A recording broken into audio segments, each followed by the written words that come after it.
Praise the Lord. இயேசுவின் நாமத்தில் உங்களுக்கு அன்பின் வாழ்த்துக்கள். நல்லா இருக்கீங்களா?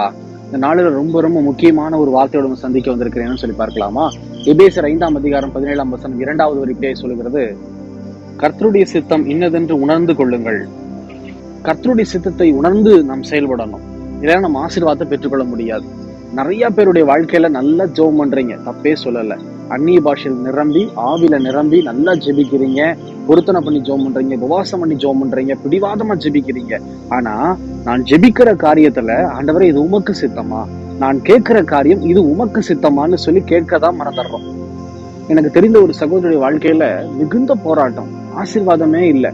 என்ன காரணம்னு பார்த்தா, நல்லா ஜெபிக்கிறாங்க, நான் சொன்னது போல நல்ல ஜெபம் பண்றாங்க, பைபிள்ல நல்ல வசனங்களை வாசித்து வசனங்களை பைகாட் பண்ணி வசனம் பயங்கரமா சொல்றாங்க.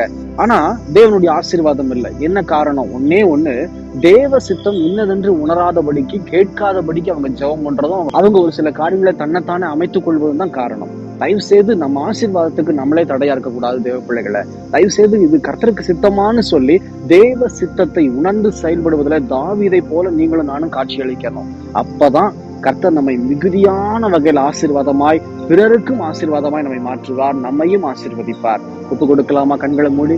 எங்களை நேசிக்கிற நல்ல ஆண்டவரே, இந்த வேலைக்காக ஸ்தோத்திரம் ராஜா.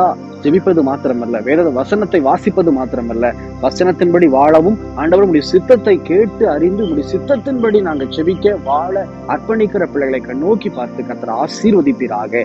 தொடர்ந்து பலப்படுத்தும் இயேசுவின் நாமத்தில் பிதாவே, ஆமேன் ஆமேன்.